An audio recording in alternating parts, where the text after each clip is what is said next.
வணக்கம். இது காலத்தின் குரல்.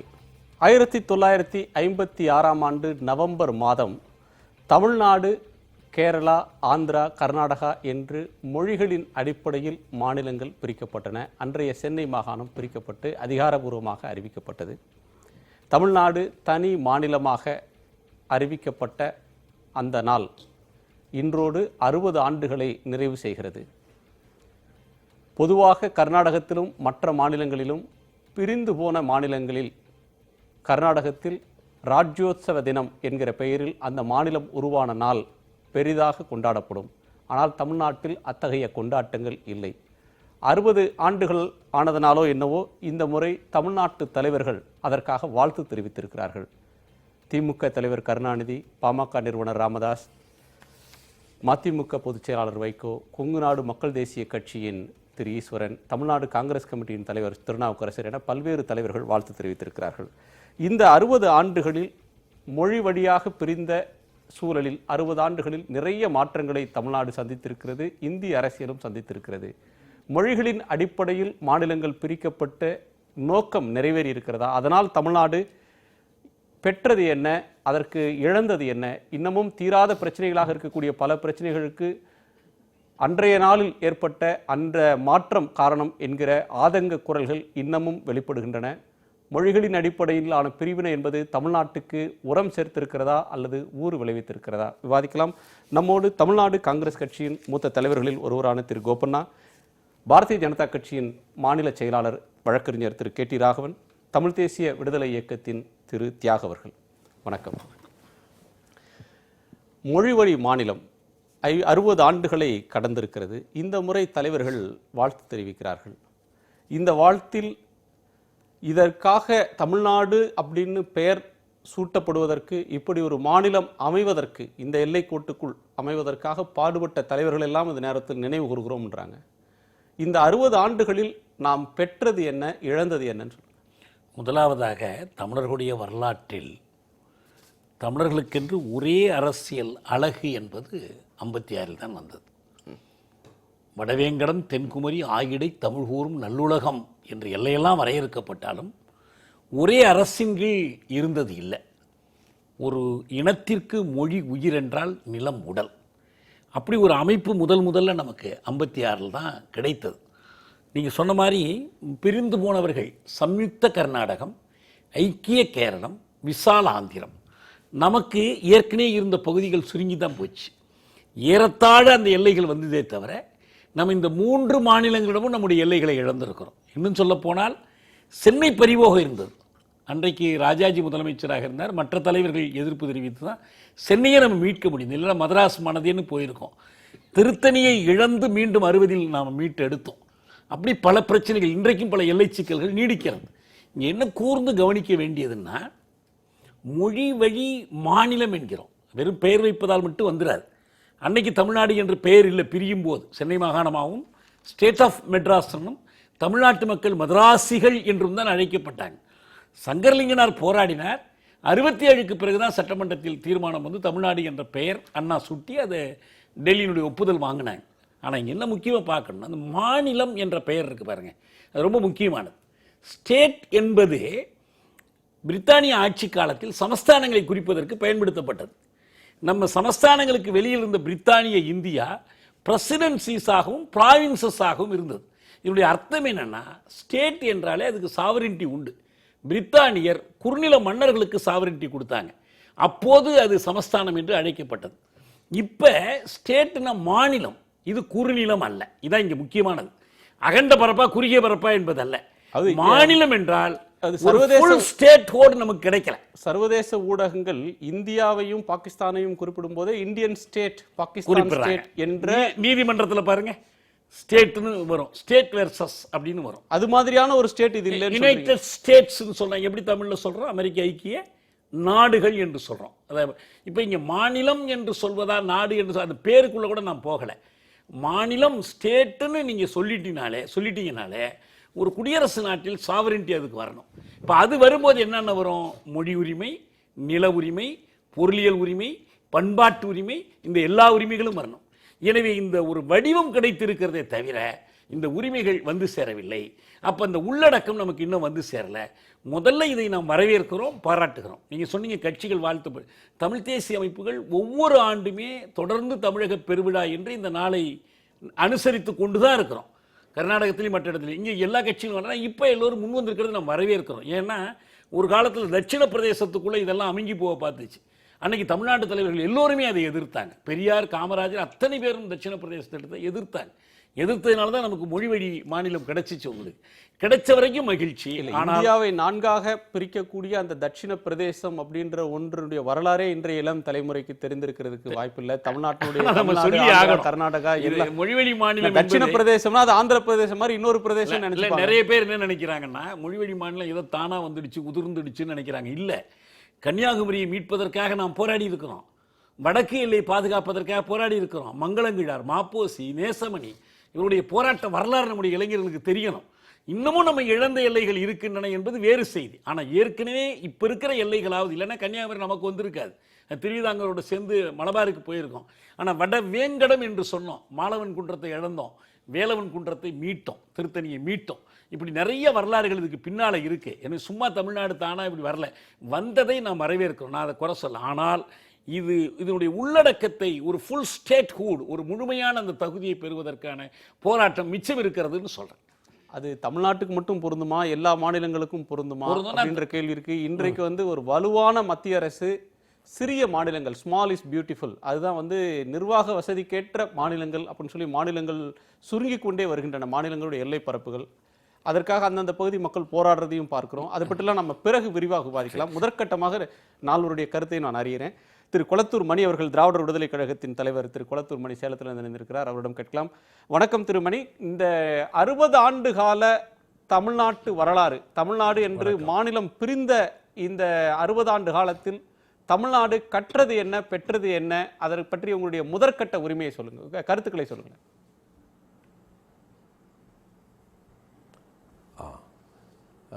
தோழர் தியாகு அவர்கள் மிக தெளிவாக சொல்லியிருக்கிறார்கள். நாடு அமைந்ததும் அதன் வரலாறும் எல்லைகள் மீட்கப்பட்டதையும் பற்றி பேசியிருக்கிறார். ஆனால் நமக்கான ஒரு மாநிலம் அமைந்திருக்கிறதே தவிர அது பெயரில் மாநிலம், அவர் சொல்லுவோம் ஸ்டேட் நமக்கு அமையவில்லை, அது மாநிலமாக இருக்கிறது. அப்போ நமக்கான உரிமைகள், முழு உரிமைகளை நாம் பெற்றவர்களாக இல்லை. தமிழ்நாட்டிற்கான ஒரு சட்டம் நிறைவேற்றப்பட வேண்டும் என்றால் கூட அதற்கு கூட நாம் ஒட்டுமொத்தமாக இந்தியாவினுடைய பெரும்பான்மையை பெற்றால்தான் முடியும் என்ற நிலையில் தான் இருக்கிறோம். நமக்கு நாடுகள் மொழிவாரியாக பிரிந்தது, ஆனால் எல்லோருக்கும் சம பிரதிநிதித்துவம் இல்லை. உத்தரப்பிரதேசத்திற்கு மிக அதிகமான எண்ணிக்கை, பீகாருக்கு எண்ணிக்கை, இது பற்றி அப்போதே விவாதித்திருக்கார்கள் என்றாலும் இப்போது அவருடைய பெரும் எண்ணிக்கை என்பது நாம் நம் உரிமைக்காக இயற்ற வேண்டிய சட்டங்களை கூட அவர்களை எதிர்நோக்கித்தான் இயற்ற வேண்டும் என்ற ஒரு சூழல் ஒன்று இருக்கிறது. மாநிலங்களுக்குள்ள அதிகாரங்களை மெல்ல மெல்ல அவசர நிலை காலமோ அதற்கு பின்னாலோ மெல்ல மெல்ல பறித்து கொண்டவர்களாக இருக்கிறார்கள். இப்பொழுது கல்வி உரிமை என்பது அவளிடம் போய் சேர்ந்ததால், மத்திய அரசிடம் போய் சேர்ந்ததால் நமக்கு கல்வியில் எல்லாம் ஒற்றை கலாச்சாரம் கொண்டு வர வேண்டும் என்பது இப்போது பேசப்பட்டதாக இருக்கிறது. எனவே பெயருக்கு அது ஆங்கிலத்தில் இருக்கிற ஸ்டேட் என்ற பொருளோடு இல்லை, அல்லது அதற்கான உரிமைகள் நமக்கு இல்லை. நாம் பிரிந்து நிற்கிறோம், நமக்கான ஒரு அரசை அமைத்து கொண்டோம் என்பதை தவிர நமக்கு முழுமையான தீர்வு கிடைத்ததாக நான் கருதவில்லை. தமிழ்நாடு அன்றைக்கு 60 ஆண்டுகளுக்கு முன்னால் மாநிலமாக பிரிந்த நாளில் கிடைத்த உரிமை, எதிர்பார்ப்பு அப்படின்றது மெல்ல மெல்ல மாநில உரிமைகள் குன்றி போயிடுச்சு. அந்த ஸ்டேட் ஹூட் அப்படின்ற ஒன்றை, மாநில உரிமை அல்லது அந்த நில உரிமை, மொழி உரிமை சார்ந்து சொல்லக்கூடிய இந்த அதிகார எல்லைகள், வரம்புகள் குறுக்கப்பட்டுருச்சு அப்படின்ற ஆதங்கத்தை இருவரும் வெளிப்படுத்துகிறார்கள். அதற்கான பதிலை நீங்கள் இருவரும் சொல்லணும். 2 தேசிய கட்சிகளை சேர்ந்தவர்கள் சொல்ல கடமைப்பட்டவர்கள். உங்களுடைய கருத்து என்ன தெரியும்? நான் இவங்களுடைய பார்வை, தமிழ்நாடு ஸ்டேட் என்கின்ற அந்த பார்வை இருக்குது பாருங்கள். ஸ்டேட்டுன்னா ஒரு நாடு அப்படிங்கிற பார்வை அது நிச்சயமாக நமக்கு கிடையாது.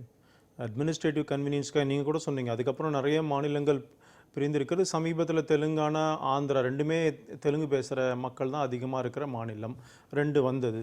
அதனால் இது அட்மினிஸ்ட்ரேட்டிவ் கன்வீனியன்ஸுக்காக மாறியது. முதல்ல மொழிவாரியாக வந்தாலும் கூட அதற்கு பிறகு பார்த்தீங்கன்னா பீகார்லேருந்து பிரிந்ததாக இருந்தாலும் சரி, அதுக்கப்புறம் உத்தரப்பிரதேஷ்லேருந்து பிரிந்த உத்தராகண்டாக இருந்தாலும் சரி, சத்தீஸ்கர், ஜார்க்கண்ட் எல்லாமே பார்த்தீங்கன்னா அந்த மாநிலத்தை சார்ந்தவர்கள் ஒரே மொழியும் தான் பேசியிருக்கிறாங்க, கலாச்சாரம் பண்பாடு எல்லாம் ஒன்றா இருந்தாலும் கூட அட்மினிஸ்ட்ரேட்டிவ் கன்வீனியன்ஸ்க்காக. ஏன் தமிழ்நாட்டிலே கூட சார் இப்போ கூட இருக்க டிமாண்டு இந்த தமிழ்நாட்டை பிரிக்கணும் கன்வீனியன்ஸுக்காக மாறி அது ஒன்று. ஆனால் இவங்க எழுப்புற அடிப்படையான பிரச்சனைன்றது மாநிலங்களுடைய உரிமை. நிர்வாக வசதிக்காக இடப்பரப்பை பிரிச்சாலும் கூட அந்தந்த மாநிலங்களுக்கு தர வேண்டிய உரிமைகள் அப்படின்றது தொடர்ந்து மறுக்கப்பட்டு வருது. ஒற்றை கலாச்சாரம், அதாவது மத்திய அரசின் அதிகாரம் மட்டுமே, மத்திய அரசு ஒரு கொள்கை வைக்கிறது, அது எல்லோருக்குமானது அப்படின்னு ஒரு புகுத்துற ஒரு திணிக்கிற முயற்சியை சொல்றாங்க. இல்ல, மாறுபடுற அரசியலமைப்பு சட்டத்திலேயே ஸ்டேட் லிஸ்ட்னு தனியா இருக்கு, சென்ட்ரல் லிஸ்ட் இருக்கு, கன்கரண்ட் லிஸ்ட் இருக்கு. ஸ்டேட்டுக்குன்னு கொடுக்கப்படுற உரிமைகள் அவர்களுக்கான தனியா இருக்கு. இன்ஃபேக்ட் அதுல சென்ட்ரல் தலையிட மாட்டாங்க, தலையிட முடியாது. It will be questioned. Concurrent ஜூரிஸ்டிக்ஷனில் இருக்கிறதும் சென்ட்ரல் இதில் வர்றது மாத்திரம் தான் சென்ட்ரல் கவர்மெண்ட் தலையிடுவாங்க. அந்த அளவுக்கு இருக்கிறது. ஆனால் முதல்ல மொழிவாரி மாநிலங்களாக மரியாதைக்குரிய திரு தியாகு அவர்கள் சொன்னது போல போராட்டங்கள் வலுவாக கூட இருந்தது, இல்லைன்னு சொல்ல முடியாது. அந்த மாதிரி ஆரம்பிச்சது. பிற்காலத்தில் அது இந்த மாதிரி அட்மினிஸ்ட்ரேட்டிவ் கன்வீனியன்ஸுக்காக பல மாநிலங்கள் பிரிக்கப்பட்டு இன்றைக்கு தனியாக தமிழ்நாடு வேணும் பேசின பேச்சுக்கள்லாம் போய் இந்தியா என்ற பறந்துபட்ட ஒரு பார்வை மக்கள்கிட்ட இருக்குது. இப்போ இவர்களுக்கு இவர் ரெண்டு தலைவர் இவங்க 2 பேர் பேசினதை பொறுத்த வரைக்கும் அவர்களுக்கு அது ஏற்படுவது இல்லை, தனி தமிழ்நாடுன்னு அந்த கண்ணோட்டத்தில் அவங்க பேசுகிறாங்க. நாம் அப்படி பேசலை. இருக்கிறது ஒவ்வொரு மாநிலத்துக்கும் உரிமைகள் தனியாகவே கொடுக்கப்பட்டிருக்கிறது. அரசியலமைப்பு சட்டம் அதை உறுதிப்படுத்துகிறது. அதுலன்னு பார்த்தீங்கன்னு சொன்னால் இன்னைக்கு பல விஷயங்களில் நாம் முன்னேறி இருக்கிறோம் அப்படி தான் நான் சொல்லுவேன். நீங்கள் தமிழ்நாடு எல்லைகளை சுருக்கி விட்டது இவர் சொன்னாங்கன்னா, இந்தியாவுடைய எல்லைகளே இப்போ 1947 சுருங்கி போச்சே. இந்தியாங்கிறது பாகிஸ்தான் பங்களாதேஷ் எல்லாம் சேர்ந்து தானே இருந்தது. இந்தியாவுடைய எல்லைகளுக்கும் சுருங்கி போச்சு. சில நேரத்தில் அந்த யதார்த்தத்துக்கும் தான் நம்முடைய தலைவர்கள் எடுத்த முடிவு அது.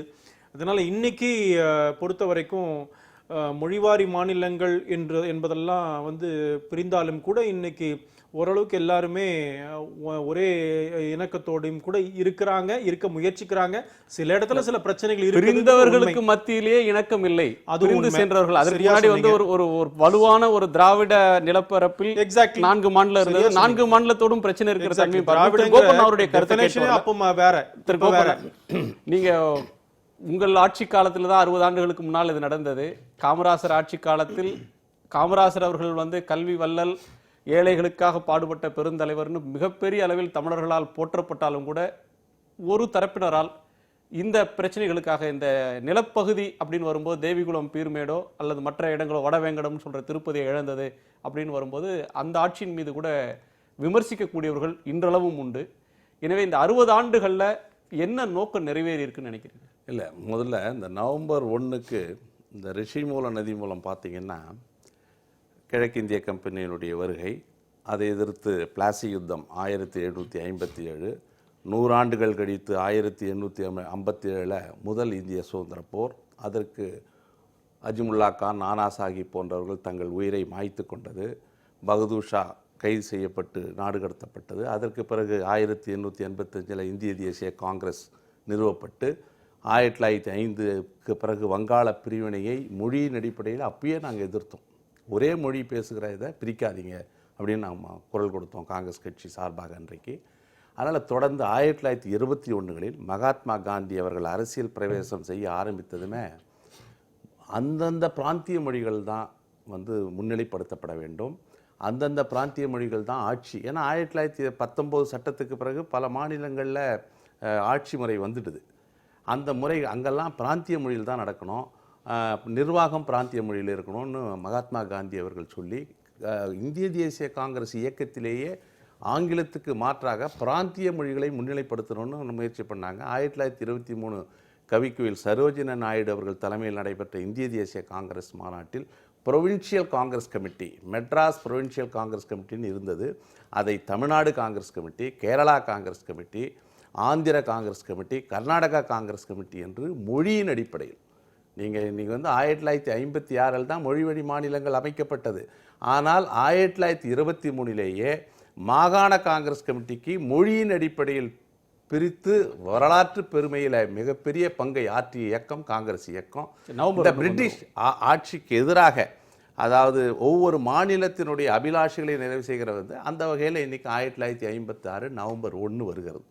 இந்த நவம்பர் 1 மாநிலங்கள் தமிழ்நாடு, அதாவது இந்த மொழியின் அடிப்படை கலாச்சாரத்தின் அடிப்படையில் மாநிலங்கள் பிரிக்கப்பட்டாலும் நிர்வாக ரீதியாக ஒரு செயல்படுவதற்கு ஒரு சூழலை உருவாக்குகிற வகையில் தான் இது. அந்த காலகட்டத்தில் சிந்தனை அப்படித்தான் இருந்தது. இன்றைக்கு மாநில உரிமை, தமிழ் தேசியம் என்று பல முனைகளில் பலர் பேசினாலும் இதெல்லாம் 1956களில் ஆரம்ப காலத்தில் இந்த சிந்தனை இல்லை. இப்போ தேவிகுலம், பீர்மேடுன்ற போல பகுதிகளில் காமராஜர் போன்ற தேசிய தலைவர்கள், விடுதலைக்காக 10 ஆண்டுகள் சிறையில் இருந்தவர்கள், இந்தியாவினுடைய வளர்ச்சி, இந்தியாவினுடைய பார்வை, இந்தியாவை நோக்குகிற அந்த அணுகுமுறையில் தேவிகுலம், பீர்மேடு என்பது அது அந்த கமிஷன் அங்கே வாக்கெடுப்பு அங்கே நடத்தினப்போ அங்கே தமிழர்கள் நிறைய இருந்தாலும் அவர்களுக்கு அங்கே அவர்கள் அங்கே குடியிருப்பு தொழிலாளர்களாக அங்கே இருந்ததுனால அவர்கள் எண்ணிக்கை குறைவாக இருந்த காரணத்தினால தான் அது போச்சே தவிர ஏதோ காமராஜர் தாரை வார்த்தார் என்பது தவறானது. அப்போ கூட காமராஜர் என்ன சொன்னார், அது கூட இந்தியாவில் தானே இருக்குது, தமிழ்நாட்டில் இந்த பகுதி நம்ம இந்தியாவுக்குள்ளே இருக்கிறது என்ற மனநிலையில் தான் அவர்கள் அணுகுமுறை இருந்தது. ஆக இந்த நாட்டின் விடுதலைக்காக பாடுபட்டவர்கள் நிர்வாக ரீதியாக அப்போ கூட இந்த பாகிஸ்தான் பிரிவினை ஏற்பட்ட போது ஜவஹர்லால் நேரு போன்றவர்கள், காந்தி போன்றவர்கள்லாம் இந்த மொழியின் அடிப்படையில் மாநிலத்தை பிரிக்கிறதுல கொஞ்சம் அவர்களுக்கு ஒரு ரீதிங்கிங், மறுசிந்தனை வந்தது. ஏன்னா இந்த நாடு சிதறிடுமோ, இந்த மதத்தின் அடிப்படையில் இந்த நாடு சிதறுவதைப் போல மொழியின் அடிப்படையில் இந்த நாடு சிதறிடுமோன்ற அச்சம் இருந்து கொஞ்சம் தயக்கம் காட்டினார்கள். ஆனால் 1948 ஜஸ்டிஸ் எஸ்கே தார் அந்த கமிஷன் இப்படி தொடர்ந்து ஒரு பக்கம் அவர்களுக்கு தயக்கம் இருந்தாலும் ஸ்டேட் ரீஆர்கனைசேஷன் கமிஷனு, ஃபசல் அலி எல்லாமே பணிக்கர் அவங்களெல்லாம் போட்டு அதற்கான இது பண்ணாங்க. பொட்டி ஸ்ரீராமனுடைய மறைவிற்கு பிறகு இந்த தனி மாநிலம் ஆந்திரா பிரிக்கப்பட்டது. சென்னை அதான் சொன்ன மாதிரி நண்பர் தியாகு சொன்ன மாதிரி Madras presidency, Madras province, Madras state, அதுபடின்னு படிப்படியாக நம்ம இன்றைக்கி தமிழ்நாடுன்னு வந்திருக்கு. அதை பற்றி நான் அடுத்து அந்த தமிழ்நாடு என்று பெயர் வைப்பதில் கூட PS சின்னதுரை அவர்கள் சென்னை சட்டமன்றத்தில் கொண்டு வந்த தீர்மானத்தின் அடிப்படையில் சிசுவரன் என்ன உரை நிகழ்த்தினார் என்பதை அடுத்த சுற்றில் நான் சொல்கிறேன். இப்போ இது ஒரு விரிந்த தலைப்பு, வரலாறு தவிர்க்க முடியாத ஒன்றாக ஆகிடுது. ஆனால் வரலாற்றில் ரொம்ப நேரத்தையும் நம்ம கழிக்க முடியாது, கடந்த கால வரலாற்றையே அசை போட்டுட்டு இருக்கிறதும் பொருத்தமாக இருக்காது. இந்த விவாதத்தை ஒரு சட்டகத்துக்குள்ளே வைத்து கொண்டோம்னா அந்த 1 மணி நேரத்துக்குள்ளே அந்த சப்ஜெக்டை பேசி முடிக்கலாம்னு நினைக்கிறேன். ஒன்று, மொழி வாரியாக நம்ம பிரிஞ்சோம். ஒரு தமிழ் பேசக்கூடிய மக்களுக்கென்று ஒரு மாநிலம், அது அதனுடைய தொடர்ச்சி, அந்த நிலப்பரப்பு இருக்குது. இந்த மொழி பேசும் மக்களுடைய உரிமையை மதித்து மாநிலம் அப்படின்னு அங்கீகரிக்கப்பட்டாலும் அந்த மொழிக்கு உரிய மரியாதை, ஒரு அரசியல் சட்ட அலுவல் மொழி அப்படின்ற அந்த அந்தஸ்து நாடு தழுவிய அளவில் தரப்பட்டுச்சா அப்படின்ற ஒரு அம்சம் விவாதிக்க வேண்டியது இருக்குது. இன்னொன்று, இன்றைக்கு 60 ஆண்டுகளில் நிறைய சிந்தனை போக்கள் மாறி இருக்கின்றன. அவர் திரு கோபண்ணா சொல்லும்போது வங்கதேசம் 2ஆக பிரிந்தது, மேற்கு வங்கமாகவும் கிழக்கு வங்கமாகவும் மொழி அடிப்படையில் பிரிந்த நேரத்தில் கூட அதை நாங்கள் எதிர்த்தோம் 1903 அதை ஏற்கலை அப்படின்னு சொல்கிறார். ஆனால் அன்றைக்கு என்ன சொன்னதுன்னா, இந்திரா காந்தி அவர்கள் ஆட்சி காலத்தில் வங்கதேச பிரிவினை வந்தபோது மதம் ஒரே மதத்தை சேர்ந்தவர்களாக இருந்தாலும் கூட மொழியால் வேறுபட்டதால் பாகிஸ்தானும் வங்கதேசமும் பிரிந்து கொண்டார்கள். உருது பேசக்கூடியவர்கள் ஒரு நாடு, பெங்கால் வங்க மொழி பேசக்கூடியவர்கள் ஒரு நாடுன்னு பிரிஞ்சாங்க. ஆனால் அந்த கருதுகோள்கள் ஒரு மொழிதான் ஒன்றை இணைக்கக்கூடிய ஒரு கருவி அப்படின்னு இருந்த சிந்தனை போக்கு மாறி இருக்கிறதா அப்படின்ற கேள்வி வருது. ஏன்னா அண்மையில் நடந்த தெலுங்கானா, அன்றைக்கு ஜெயபால் ரெட்டி சொன்ன ஒரு கருத்து இங்கே நினைவு கூறத்தக்கது. ஹிந்தி பேசக்கூடிய மக்களுக்கு 8 மாநிலங்கள் இருக்கும்போது தெலுங்கு பேசக்கூடியவர்களுக்கு 2 மாநிலம் இருக்கக்கூடாதான். தெலுங்கு தேசம் அப்படின்னு சொல்லி ஒரு கட்சியை அந்த மொழியின் அடிப்படையில், அந்த பிராந்திய அடிப்படையில் NT ராமராவ் தொடங்கினார். ஆனால் அந்த மொழி அந்த மாநிலத்தை ஒன்றாக இருக்க வைக்கல. இப்போ அந்த சிந்தனை போக்கு, மொழி ஒருங்கிணைக்கும் கருவி அப்படின்ற சிந்தனை மறுபரிசீலனை செய்ய வேண்டியது, மறுபரிசீலனைக்கு ஆளாயிருக்கா? உலக அளவில் நேஷன் ஸ்டேட் ஃபார்மேஷன் என்பது ஐரோப்பாவில் காணப்பட்ட ஒரு நெறிமுறை. இது முற்போக்கான வளர்ச்சிக்கு, சமூக வளர்ச்சிக்கு, மறுமலர்ச்சிக்கு, தொழில் புரட்சிக்கு, அறிவொளி இயக்கத்திற்கு இந்த மொழிவழி அமைப்பு என்பது இன்றியமையாது. பழைய ஐரோப்பா பார்த்தீங்கன்னா ஆஸ்ட்ரோ ஹங்கேரியா இருந்துச்சு, பிரஷ்யாவாக இருந்துச்சு, ஜாரிஸ் ருஷ்யாவாக இருந்துச்சு. ஆனால் மறுமலர்ச்சி காலத்திற்கு பிறகுதான் ஒரு மொழிக்கு ஒரு தேசம் என்ற வளர்ச்சி உருவானுச்சு. அப்படி ஒன்றுக்கு மேற்பட்ட தேசங்கள் இருந்தாலும் அந்தந்த மொழி உரிமையை மதிக்கக்கூடிய தேசங்களாக உருப்பெற்றுச்சு. இங்கே நல்லா கூர்ந்து கவனிக்க வேண்டியது என்னென்னா, ஒரு 2 மொழி பேசுகிற ஒரு மாநிலமாக இருக்க முடியாது மொழிவழி மாநில கொள்கைப்படி. ஆனால் ஒரு மொழி பேசுகிற ஒன்றுக்கு மேற்பட்ட மாநிலங்கள் இருக்க முடியும். நீங்கள் அரபு மொழி பேசக்கூடிய 21 தேசங்கள் இருக்கு. பாலத்தீனர்களும் எகிப்தியர்களும் பேசுகிற மொழி ஒன்று தான். வரலாற்று வழியில் அவை உருவாகிறாங்க. எனவே பொது மொழி என்பது ஒரு தேசத்திற்கு இன்றியமையாது. பீப்புள் என்ற சொல்லுக்கே என்ன அர்த்தம்னா மக்கள் இனம், தேசிய இனம், ஒரு மொழி பேசும் மக்கள் என்பதுதான். உலகம் பூரா பற்றி பேசும்போது ஐநாவில் என்ன சொல்றாங்க? பீப்புள்ஸ் ஆஃப் த வேர்ல்டுன்னு தான் பேசிட்டு இருக்காங்க. தனி மனிதர்கள் என்று பொருள் அல்ல. India is a subcontinent of peoples அல்லது நேஷன்ஸ்.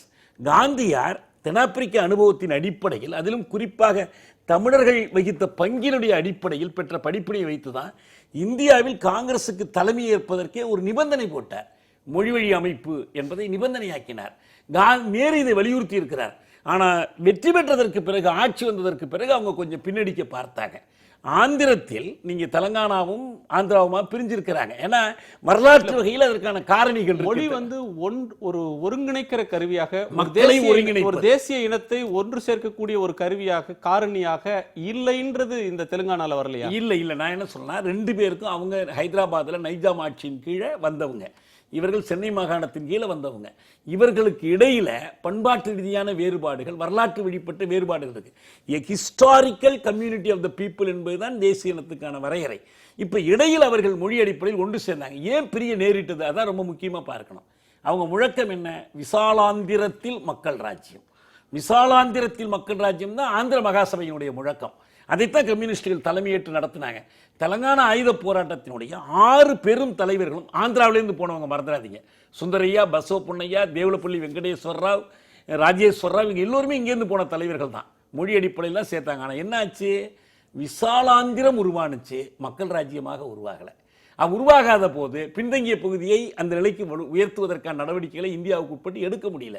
அப்ப இயல்பாகவே அவர்கள் தனி மாநில கோரிக்கை வச்சாங்க. அதில் எந்த தவறும் இல்லை.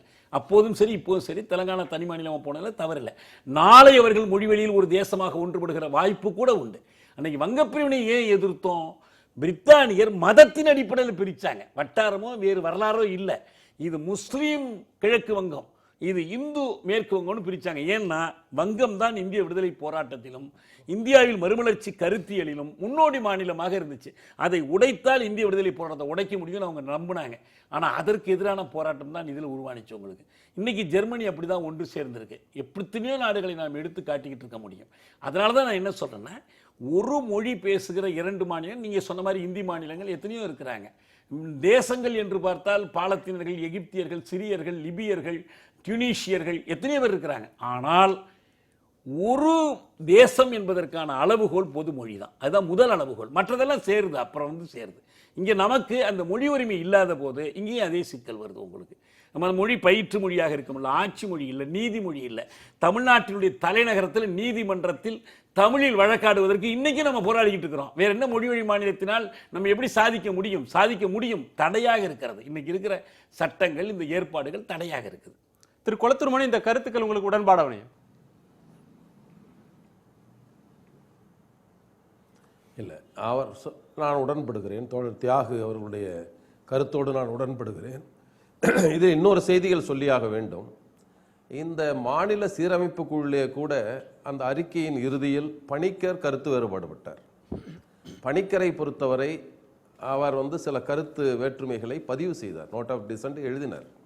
அதில் என்ன சொன்னார் என்றால், சில பிஸ்மார்க் உருவாக்கிய நாட்டில் பிரஷ்யாவுக்கு விட அதற்கு குறைந்த பிரதிநிதித்துவம், அதற்கு இணையான பிரதிநிதித்துவத்தை பவேரியாவுக்கும் கொடுத்து அதனுடைய ஆட்சி தலைநகர், பொருளாதார தலைநகராக, இராணுவப்படை நிறுத்துகிற இடமாக அதை வைத்திருந்ததெல்லாம் அவர் குறிப்பிடுகிறார். அதில் அப்படி ஏன் இந்தியாவில் நாம் மற்ற மாநிலங்களை, குறிப்பாக தென் மாநிலங்களுக்கு உரிய நாம் மரியாதையை கொடுக்க தவறினோம், சமத்துவமான பிரதிநிதித்துவத்தை கொடுத்து தவறினோம் என்று அவர் குறிப்பிடுகிறார். அதே போல நாம் இன்னொரு செய்தியை சொல்லியாக வேண்டும். தனித்தமிழ்நாடெல்லாம் போயிடுச்சுன்னு சொன்னார்.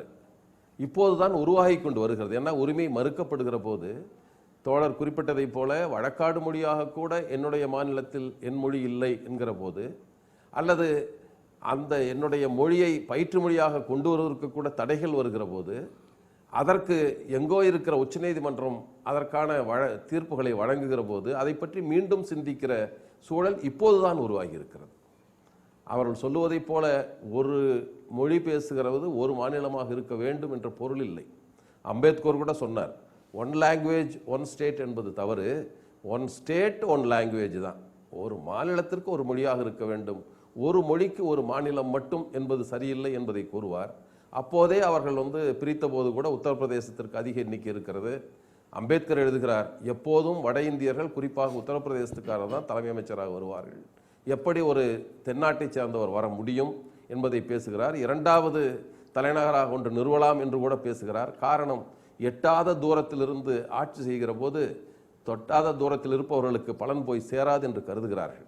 அதனால தான் இப்போ 50களுக்கு பின்னால் ஒரு புதிய பிரேக் டவுன் ஆஃப் நேஷன்ஸ் என்ற கொள்கையை லிப்போர்டு கோர் என்பவர் கொண்டு வந்தார். சிறிய மாநிலங்கள் நல்ல நிர்வாகம் என்பதை கொண்டு வந்தார். ஆனால் இப்போது கூட இன்னும் கூட உத்தரப்பிரதேசத்தை பார்க்கிற போது தென் மாநிலங்கள் அனைத்தையும் சேர்த்து பார்க்கிற எண்ணிக்கைக்கு நிகரான எண்ணிக்கையில் உத்தரப்பிரதேசம், பீகார் மற்றும் நாடாளுமன்ற உறுப்பினர்களை கொண்டிருக்கிறார். இல்ல, அதுக்கு மக்கள் தொகை காரணம் இல்லையா? இப்ப நம்முடைய மாநிலத்துல 7 கோடி பேர், திருமணி அவர்கள் 7 கோடி பேர் தான் தமிழ்நாட்டுடைய மக்கள் தொகை, 7 கோடியை சுற்றி இருக்கலாம். ஆனா உத்தரப்பிரதேசத்துல 20 கோடிக்கு மேல மக்கள் தொகை இருக்கிறது. எனவே அந்த மக்கள் தொகைக்கு ஏற்ப அதிகமான எண்ணிக்கையில பிரதிநிதிகள் இருக்கணும்ன்றது ஏற்க முடியாத ஒரு கருத்தா? அது நியாயமான ஒரு பிரிவினை தானே? நிச்சயமாக நான் சொல்லுகிறேன், ஜனநாயகம் என்பது பெரும்பான்மையை மட்டும் வைத்து நடத்துவதல்ல, சிறுபான்மையரை பாதுகாப்பது என்பதுதான். குறைந்த எண்ணிக்கை உள்ள தமிழர்களுடைய எண்ண கோரிக்கை எப்படி நிறைவேறும் பெரும்பான்மை மட்டும் பேசினால்? இப்போ ரஷ்ய நாட்டை பொறுத்தவரை எல்லோருக்கும், எல்லா மாநிலங்களுக்கும் சம பிரதிநிதித்துவம் இருந்தது. அவர்கள் அது எண்ணிக்கையை பொறுத்தெல்லாம் வைக்கல, ஒவ்வொரு ஸ்டேட்டுக்கு மத்திய அரசில் அவங்களுக்கான சம வாய்ப்புகள் வழங்கப்பட்டிருந்தன. இப்போ நமக்கான கொள்கையை நாம் வகுத்து கொள்ள வேண்டும் என்றால் தமிழ்நாட்டில் இருக்கிற நாடாளுமன்ற உறுப்பினர்கள் பெரும்பான்மையோர் வாக்களித்தால் போதும் என்றெல்லாம் இருப்பதில்லை. அப்படித்தான் வெளிநாடுகள் இருக்கிற பல பெல்ஜியத்திற்குல அங்கெல்லாம் அப்படிப்பட்ட முறைகளை வைத்திருக்கிறார்கள். எந்த பகுதிக்கான சட்டமோ அந்த பகுதியின் நாடாளுமன்ற உறுப்பினர்கள் பெரும்பான்மையோர் ஏற்றுக்கொண்டால் போதும். ஆனால் இங்கே இந்தியா முழுதும் ஏற்றுக்கொள்ள வேண்டும். நாங்கள் 40 பேர் இருப்போம், அங்கே 534 பேர் இருப்பார்கள். எப்படி நாங்கள் எங்கள் கருத்தை பெரும்பான்மையாக பெற முடியும்? பிரித்து வைத்து விட்டாலும் பிரித்து வந்தது என்பது, பிரித்து வைப்பது என்பது, மொழி வழியாக பிரித்தது என்பதோ, தேசம் உருவானதோ இந்த மக்களுக்கான நலன்கள் முழுமையாக போய் சேர வேண்டும் என்பதற்காக. ஆனால் அதை விட்டு பேருக்கு மட்டும் உங்களுக்கு தனி மாநிலம் என்று சொன்னால் அதில் என்ன பொருள் இருக்கிறது என்றுதான் நாங்கள் கேட்க விரும்புகிறோம். இல்லையே இதில் சொல்லுகிறார்கள். இல்லை, ஆந்திரா ஒரு நீங்க பார்த்தீங்கன்னா கடந்த காலத்தில் இந்தி திணிப்பு என்ற பிரச்சனையின் அடிப்படையில் நாடாளுமன்றத்தில் 2 உறுப்பினர்கள் தான் இருந்தாங்க திராவிட முன்னேற்ற கழகத்துக்கு. 1957 EVK சம்பத் அண்ட் தர்மலிங்கம் 2 பேர் இருந்தாங்க.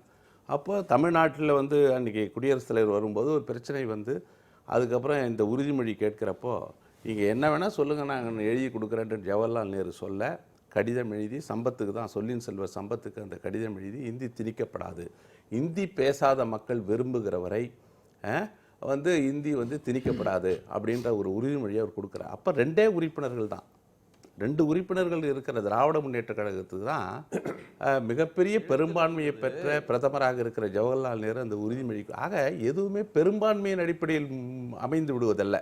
அடுத்து அதே போல் 1950களில் ஒரு இடஒதுக்கீடு குறுக்கிடுவதற்கு மன்னிக்க வேண்டும். சொல்லுங்க சொல்லுங்க. அந்த கருத்து சொல்லிட்டு அதுக்கு சேட்ரே இன்னொன்னு சொல்லிடுறேன். அதான் இடஒதுக்கீடு கொடுக்கப்படல. இல்ல இடஒதுக்கீடு பிரச்சனை 1950களில் அரசமைப்பு சட்டம் வந்ததும் செண்பகம் துரைராஜன் சீனிவாசன் வழக்கில் உச்சநீதிமன்றம் கூட இடஒதுக்கீடை ரத்து செஞ்சுட்டாங்க. அப்பொழுது அப்போ 1950களில் இது காங்கிரஸ் பிரதிநிதிகள் தான் இருந்தாங்களே தவிர திராவிட முன்னேற்ற கழகத்துக்கோ தந்தை பெரியாருடைய யாருக்கும் அந்த பிரதிநிதிகள் அங்கே இல்லை. தமிழ்நாட்டில் மிகப்பெரிய போராட்டம் நடைபெற்ற போது அதை காமராஜர் அவர்கள் நேருவிடம் சொல்லி அரசமைப்பு சட்டத்தில் முதல் திருத்தம் கொண்டு வந்தோம். ஏன்னா இந்த சமூக நீதிக்காக நியாயத்தின் அடிப்படையில் தான். திருமணி அவர் சொல்லக்கூடிய ஒரு கருத்து, பெரும்பான்மை மட்டுமே எல்லா காலத்திலும் தீர்மானிக்கிறதா இல்லை, சிறுபான்மையாக இருந்தாலும் பிரதிநிதித்துவமே இல்லை என்றாலும் கூட அந்த கருத்துக்கள் ஏற்கப்பட்டிருக்கின்றன கடந்த காலத்துல. எனவே பெரும்பான்மை தான் தீர்மானிச்சது, எண்ணிக்கையில குறைந்து போனதனால் உரிமைகளை இழந்தோம் அப்படின்னு சொல்றது ஏற்புடையதில்லைன்னு கோபண்ணா சொல்றார். மன்னிக்க வேண்டும். நான் சொல்ல வருவது ஒன்று, அவர் இந்தி பேசாத மாநிலத்தில் அவர்கள் விரும்புவரை நாங்கள் திணிக்க மாட்டோம் என்று முடிவெடுத்ததாக சொல்லுவார். 2 பேர் இருந்தார்கள் என்று சொல்கிறார்கள். ஆனால் இதை சட்டத்தில் இந்திய ஆட்சி மொழியாக வருவதற்கு சரிசமமான உறுப்பினர்கள் தான் வாக்களித்தார். 78 பேர் அவங்க காங்கிரஸ் கமிட்டியில் வாக்களித்தார்கள். அப்போ சரிசமமான எதிர்ப்பு இருக்கிற போது இப்போது அதை சொன்னார், அவர் உறுதிமொழி கொடுத்து விட்டார்கள். என்ன நடைமுறையில் இருக்கிறது? எழுத்தில் இருக்கிறது, நடைமுறையில் இருக்கிறதா? இந்தி பேசாத மாநில மக்கள் விரும்புவரை திணிக்காமல் இருக்கிறார்களா? இப்போ நான் பணவிடை அனுப்ப வேண்டும், மணி ஆர்டர் அனுப்பணும்னா எனக்கு ஆங்கிலத்திலும் இந்தியிலும் இருக்கும், தமிழில் கூட இல்லை என்ற ஒரு நிலையை ஏன் உருவாக்கினார்கள் அவர்கள்? அப்போ என்னுடைய மாநிலத்தில் இருக்கிற அஞ்சல் நிலையத்திலோ அல்லது வங்கிகளிலோ ஆங்கிலத்திலும் இந்தியிலும் மட்டும்தான் படிவம் இருக்கும், தமிழில் இல்லையே. அப்போ உறுதிமொழி கொடுத்தது என்ன ஆயிற்று? நீங்கள் ஏற்றுக்கொள்ள வேண்டும் என்று திணிப்பதை செய்து கொண்டு எழுத்தில் வைத்திருக்கிறார், இல்லைன்றாங்க. இன்னொன்று சொன்னார், இடஒதுக்கீட்டுக்கு அதெல்லாம் பார்க்கல, தமிழ்நாடு தான் சொல்லிச்சுன்னு. ஏற்கனவே அரசியல் சட்டத்தில் வேலை வாய்ப்புக்கு இடஒதுக்கீடு வழங்கப்பட்டு விட்டது. அதை கல்விக்கு கொண்டு வருவதற்காகத்தான் அந்த சட்ட திருத்தமே தவிர புதிதாக ஒன்றும் இல்லை. அதுவும் அது ஏற்கனவே அரசியல் சட்டத்தில் பிற்படுத்தப்பட்டோருக்கான இடஒதுக்கீடு செய்ய வேண்டும் என்று 340வது பிரிவு ஏற்கனவே எழுதப்பட்டிருக்கிறது. அதை செய்யுங்கள் என்று கேட்டார்கள், வலியுறுத்தினார்கள், அவ்வளவுதான். அரசியல் சட்டத்தில் இருப்பதை செய்ய சொன்னார்கள், தவறிவிட்டதை சேர்க்க சொன்னதுதான். சென்னை மாகாணத்துல இடஒதுக்கீடு செய்ததை சென்னை உயர்நீதிமன்றமும் உச்ச நீதிமன்றமும் ரத்து செய்து விட்டது. அதுக்கப்புறம் அரசமைப்பு சட்டம் திருத்தப்பட்டு தான் அந்த உரிமை கிடைச்சது. தாத்பரியம் உறுப்பினரே எண்ணிக்கை இல்லைனாலும் பெரும்பான்மை வைத்து தீர்மானிக்கல அப்படிங்கற சொல்றார் திரு ராகவன். குறுக்கிறார், அதுக்கு சேர்த்து நீங்க பதில் சொல்லுங்க. ஒரு நிமிஷம். திரு ராகவன், திரு கோபண்ணா அவர்கள் சொன்ன விஷயத்துல நானும் கூட உடன்படுறேன். சொல்லட்டும், அவரும் சொல்லட்டும். ஹிந்தி ஆட்சி மொழிங்கிற ஹிந்தி தேசிய மொழியா கொண்டு வரணும்னே எது இந்த நாட்டுடைய தேசிய, இந்த நாட்டுக்கு தேசிய பறவை உண்டு, தேசிய விலங்கு உண்டு, தேசிய பூ உண்டு, தேசிய விளையாட்டு உண்டு. ஆனா தேசிய மொழி கிடையாது. இந்தி இந்த நாட்டுடைய தேசிய மொழி கிடையாது. இதை பற்றி விவாதம் வரும்பொழுது அப்பெல்லாம் அந்த கான்ஸ்டிடியூவன்ட் அசம்பிளியில் டிராஃப்டிங் கமிட்டியில் இருந்தவங்களே ஃபைட் பண்ணியிருக்காங்க, அசம்பிளியில் இருந்தவங்களே ஃபைட் பண்ணியிருக்காங்க. டிடி கிருஷ்ணமாச்சாரியா இருக்கட்டும், என்ஜி ரங்கா ஆந்திராவில், தென்னகத்தை சார்ந்த தென் மாநிலங்களை சார்ந்த தலைவர்கள்லாம் அதை அப்போஸ் பண்ணாங்க. அதை ஏற்றுக்கொண்டாங்களே. இன்னைக்கு இந்தி தேசிய மொழி கிடையாது, இந்த நாட்டுக்கு தேசிய மொழியே கிடையாது, ஆட்சி மொழி தான் இந்தி, ஆங்கிலம் மொழி. அதே போல பாத்தீங்கன்னு சொன்னா அரசியலமைப்பு சட்டத்தை தானே இம்ப்ளிமெண்ட் பண்ண சொல்றோம்னா அரசியலமைப்பு சட்டத்தில் பல விஷயங்கள் இருக்கு. நீங்க இன்னைக்கு 351ல இந்தி இப்ப டெவலப் பண்ணணும்னு சொல்லும் பொழுது அப்ப கோவப்படுறீங்க. நியாயம், நான் இல்லைன்னு சொல்லல. அது எல்லாரும் சேர்ந்து முடிவு பண்ணணும்ன்றத நான் ஏத்துக்கிறேன். நான் அதே போல தான் பொது சிவில் சட்டம் வரும்பொழுது அப்படித்தான் அப்ப ஏற்றுக்கொண்டார்களே. அம்பேத்கரே அட்வொகேட் பண்ணார்ல. அம்பேத்கர் இந்த நாட்டிற்கு 90% சட்டங்கள் எல்லாருக்கும் ஒன்னா இருக்கு, ஷரியத் சட்டத்தை இம்ப்ளிமெண்ட் பண்ணும்பொழுது 37 வரும்பொழுது மலபார் முஸ்லிம்ஸ், வடமேற்கு மாகாண முஸ்லிம்ஸ், மும்பை ப்ராவின்ஸ் முஸ்லிம்ஸ்லாம் எதிர்த்தாங்கன்னு அவரே சொல்றாரு. ஆனா அப்ப கூட என்ன முடிவு பண்ணுச்சு? சில பேர் அதை எதிர்த்தது காரணமா இல்ல, ஓகே எல்லாரும் சேர்ந்து முடிவு பண்ணட்டும், அது இதுல இருக்கட்டும், டைரக்டிவ் பிரின்சிபல்ல இருக்கட்டும் சொல்லி முடிவு பண்ணாங்க. சோ அந்த இடத்துலயும் கூட ஏத்துட்டு இருக்காங்க. இந்தியை ஆட்சி மொழியா கொண்டு வரணும்னு நான் வட இந்தியாவில் இருக்க அத்தனை தலைவர்கள் சொல்லும் பொழுது தென்னிந்தியாவில் இருக்கிற 4 தலைவர்கள் சொன்னதை ஏற்றுக்கொண்டிருக்கிறாமே இந்த நாடு. அதனால நீங்க உத்தராகண்ட்ல இருந்து உத்தரப்பிரதேசல இருந்து உத்தராகண்டை பிரிக்கணும்னாலும் இந்த 40 எம்பி, தமிழ்நாட்டுடைய 40 எம்பியோட ஒப்புதலும் தேவை. அதுக்கு நீங்க இவங்க சொன்னாங்க பாத்தீங்களா, தமிழ்நாட்டில் இருக்கிற விஷயத்தை முடிவு பண்றதுக்கு எல்லாரும் பண்ணணுமா அப்படின்னு சொன்னா, நீங்க தெலுங்கானா பிரிக்கணுமா, பார்லிமெண்ட்ல நம்மூர் எம்பியும் ஓட்டு போட்டானோ அண்டர் ஆர்டிகல் 3. அதனால இது இந்தியாங்கிற ஒருமித்த ஒரே நாடுன்னு பார்க்கும் பொழுது அவர்கள் இங்க தமிழ்நாட்டில் இருக்கிற 40 எம்பி தமிழ் தான் பேசுறாங்க, அவங்களுடைய கருத்து தேவையில்லைன்னு பார்லிமெண்ட் முடிவு பண்ணலையே. பார்லிமெண்ட்ல எல்லாத்தையும் பத்தி எல்லாரும் தான் காஷ்மீரை பத்தி கனிமொழி பேசினாங்களே. அங்க திராவிட முன்னேற்ற கழகத்துடைய குரலும் தான் காஷ்மீரை பத்தி பேச சொன்னாங்க. எல்லாரும் தான் அதை பத்தி பேசுறாங்க. அப்போ இந்த நாடு ஒரே நாடுன்னு நினைக்கிறதுனாலதான் உங்களுக்கு மொழிவாரியா ஒரு மாநிலம்ங்கிறது ஒரு ஸ்டேட்னு பேசுறீங்க, நாடுன்னு பேசுறீங்க. இந்தியாவில் அப்படி அரசியலமைப்பு சட்டத்தை வடிவமைத்தவர்கள் அப்படி பேசல. திருமணி பேசல. சரி, நான் சொல்ல விரும்புகிறேன். இப்போ அவங்க சொல்றாங்க காஷ்மீரை பத்தி பேசுறாங்கன்னா அந்த அமைப்பு முறை இருக்கிற வரைக்கும் பேசத்தான் செய்வார்கள். அதை நான் இல்லைன்னு சொல்ல, அதற்கான சட்டத்தை நிறைவேற்றுகிற போது காஷ்மீரை பற்றியோ அல்லது தமிழ்நாட்டை பற்றியோ அந்த தமிழ்நாட்டுக்கான சட்டம் வருகிற போது தமிழ்நாட்டு எம்பிகளுடைய பெரும்பான்மை வேணும்னு தான் சொன்னே தவிர ஒட்டுமொத்தத்துக்கு வேண்டாம் என்று பொருள் இல்லை. இன்னொன்று சொல்லிடுறேன், அம்பேத்கர்னு சொல்றாங்க. அம்பேத்கர் கூட தான் டைரக்டிவ் பிரின்சிபல் எழுதியிருக்கிறாரு. அரசியல் சட்ட நடைமுறைக்கு 10 ஆண்டுகளுக்குள் 14 வயதுக்கு உட்பட்ட அனைவருக்கும் கட்டாய இலவச கல்வி தர வேண்டும். கொடுத்தாச்சா? அம்பேத்கர் சொன்னது சொல்ல. இதை பற்றி கருத்து சொல்கிற போது அம்பேத்கர் சொல்லுகிறார், நிச்சயமா வடநாடும் தென்னாடும் இணைந்து இருக்க முடியாது என்று அவர் தன்னுடைய லிங்குஸ்டிக் ஸ்டேட்ஸை பற்றிய கருத்தில் சொல்லுகிறார். அவர் சொல்றாரு, there are vast difference between north and southன்றாரு. நார்த் என்பது கன்சர்வேட்டிவ், சவுத் எப்பயுமே ப்ரொக்ரெசிவாக இருக்கும். நார்த் என்பது சூப்பர்டிஷியஸாக இருந்தது, சவுத் ரேஷனலாக இருக்கும். சவுத் என்பது எஜுகேஷனலி ஃபார்வர்டு, நார்த் என்பது educationally backward. The culture of south is modern, the culture of north is ancient. இது ரெண்டும் சேர்ந்திருக்க முடியாது என்று எழுதியிருக்கிறார். இப்போ அதை என்ன சொல்றீங்க? அம்பேத்கர் சொன்னார், அம்பேத்கர் இதை ஏற்றுக்கிறீங்களா? அதை அப்போ அவர் என்ன சொன்னார்? செகண்ட் கேபிட்டல் ஒன்று வெயின்னாரு, அதை சொல்லுவீர்களா?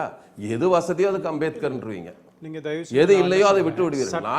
அரசியலமைப்பு சட்டத்துல சொல்லப்பட்ட 78 இந்திய அலுவல் மொழியாக ஆனதை நீங்க அப்சர்வேஷன்ஸ் பத்தி பேச முடியாது. நீதிமன்றங்களும் அப்சர்வேஷன்ஸ் சொல்றாங்க, அது வந்து சட்டம், அது வந்து தீர்ப்பாயிடுமா?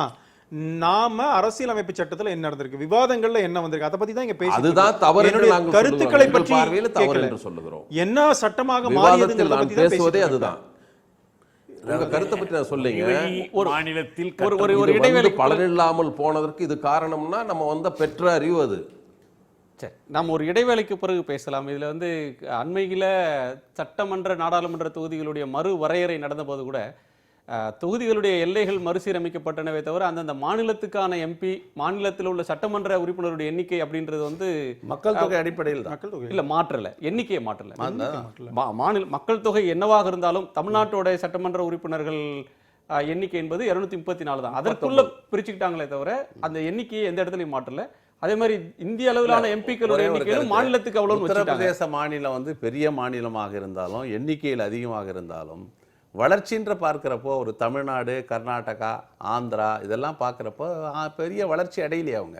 இல்லை, முரசொலி மாறன் ஒரு முறை சொன்னது நினைவுக்கு வருது. அவர் வந்து திராவிட நாடு கோரிக்கையை முன்வைத்த ஒரு இயக்கத்திலிருந்து நாடாளுமன்ற உறுப்பினராக போய் மத்திய அமைச்சராக, வர்த்தக அமைச்சராக இருக்கும்போது சொன்னார், வடக்கு வாழ்கிறது தெற்கு தேய்கிறது அப்படின்றதெல்லாம் பழைய வசனமாக போய்விட்டது.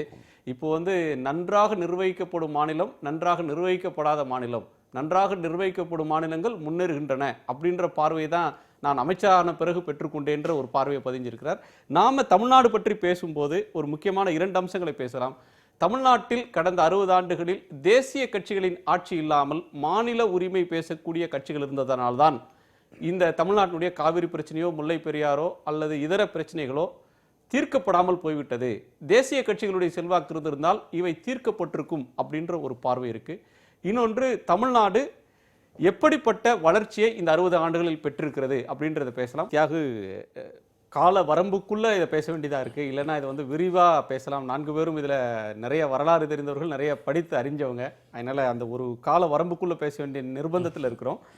இதில் 2 கேள்விகளை நான் சேர்த்தே கேட்கிறேன். தமிழ்நாட்டில் தான் மொழி உணர்வு, மொழி உரிமைக்கான குரல் அப்படின்ற ஒன்று தொடர்ந்து ஒரு 60-70 ஆண்டு காலமாக மொழி போன்றதே 2-3 கட்டங்களில் நடந்திருக்கு. இந்த உணர்வு, இந்த போராட்டம் அப்படின்றது மொழிவழி மாநிலம் அமையறதுக்கு காரணமாக இருந்தது அப்படின்னு சொன்னாலும், இது தமிழ்நாட்டுக்கு வளர்ச்சி பாக்கில் எடுத்துகிட்டு போயிருக்கா, இல்லை தமிழ்நாட்டின் நன்மைகளுக்கு ஊறு விளைவிச்சிருக்கா அப்படின்ற ஒரு கேள்வி. அதோடு சேர்த்து தமிழ்நாட்டில் 60 ஆண்டுகளில் பெரும்பாலான காலத்தில் திராவிட கட்சிகள் ஆட்சி செய்திருக்கின்றன. திராவிட அரசியல் கட்சிகள் 50 ஆண்டு காலம். தமிழ்நாடுன்னு பேர் மாற்றினதுக்கு அடுத்த வருஷம் 50 ஆண்டு.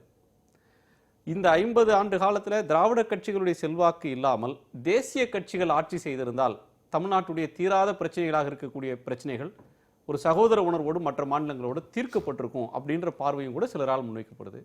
இந்த 2 கருத்துக்கும் உங்களுடைய பார்வை? அதாவது மொழி உணர்வு இருந்தது, ஆனால் அந்த மொழி கோரிக்கை என்பது எல்லாமே இப்போ கோபண்ணா சுட்டி காட்டின மாதிரி நேரு உறுதிமொழின்னு ஒன்று சொன்னாங்க. நேரு உறுதிமொழியில் தமிழை பற்றி ஒன்றுமே இல்லை. இந்தியை நீடிப்பது பற்றியும் ஆங்கிலத்தை துணைக்கி வச்சுக்கிறது பற்றியும், நீங்களாக ஒத்துக்கிட்ட பிறகு இந்தியை திணிச்சுக்கிறோம், அதுவரை ஆங்கிலத்தை திணிக்கிறோன்னு அர்த்தம். எங்களுக்கு ஆங்கிலம், இந்தி 2மே அயல் மொழிகள். எங்கள் தாய்மொழிக்கு அந்த உறுதிமொழியில் இடமில்லை. இந்த அரசமைப்பு என்பது தேசிய இனங்களின் அடிமை முறி. இது சாரத்தில் அதுதான். மொழிகளை எல்லாம் பட்டியலிட்டிருக்காங்களே தவிர தமிழை தேசிய மொழி அங்கீகரிக்கலை.